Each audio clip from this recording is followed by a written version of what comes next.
Assalamualaikum warahmatullahi wabarakatuh.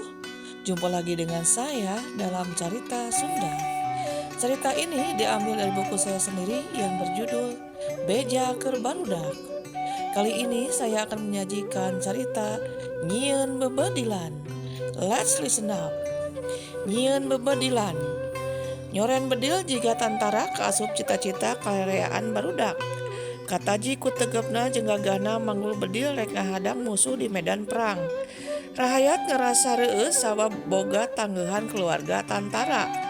Sugan lamun aya naon teh moal aya nu wanian ngaduan da boga bedil. Atuh ku kituna kulawarga tantara mah asa dipikaserab ku batur teh. Diajenan di dama-dama. Gajih menang, rangsom menang, kamana-mana haratis lamun tumpakan teh. Cukup ku make seragam tantara. Kahirupan tentara masingnya oge kudu apluk-aplukan pindah-pindah tempat tugas, tapi da alhamdulillah kaasup cukup raharja. Budak di sasarakola luhur semawana barang dahar mah diutamakeun pisan sangkan sararehat. Pantes lamun rada undak ti pagawe negeri sejena.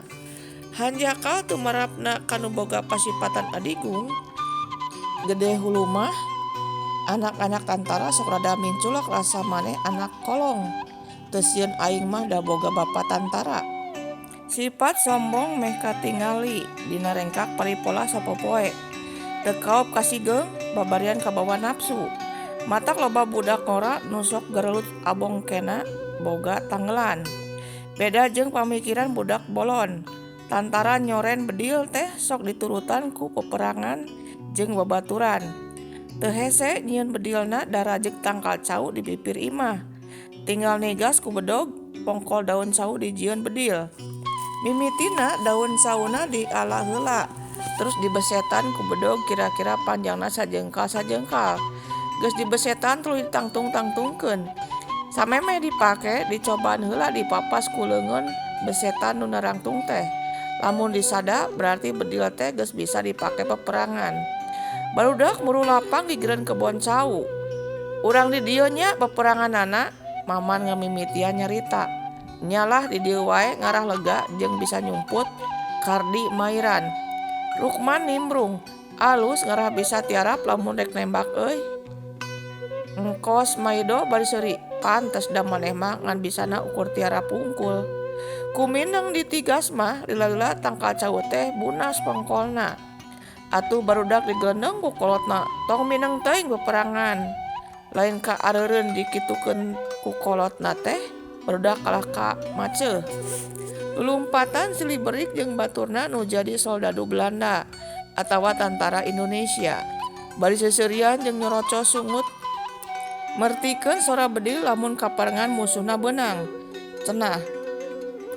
Taluk teu? Lamun nyebut henteu jung nangtung ngumpat deui. Tapi lamun geus capek sok nyebut taluk, bari ngaleh-leh ngagoler. Pantes barudak mah rek suka bungah wae oge data can loba pikiraneun. Beda jeung kolot anu belaan hulu dijieun suku dijieun hulu teh nyaan. Ti isuk jedur tepi ka sore jeder neangan sahuap sakopeun keur nyundangan pangabutuh sapopoe. Tapi da teu dipake aral subaha, geus kewajiban satungtung hirup kudu mateahkeun anak pamajikan sangkan kacumpenan daharna jeung pakena katut sakolana. Peperangan marake bebedilan nangarakeun cita-cita barudak anu hayang jadi tantara sangkan bisa ngabela lemah cai bangsa katut nagara. Teu ngagunakeun tanaga wungkul tapi ngalatih pikiran jeung kawani nanjeurkeun bebeneran. Mugia barudak cita-cita aranjeun tinekanan. Amin insyaallah. Itulah cerita Nyieun Bebedilan. Terima kasih sudah menyimak. See you. Jangan lupa ya, like, comment, share, and subscribe.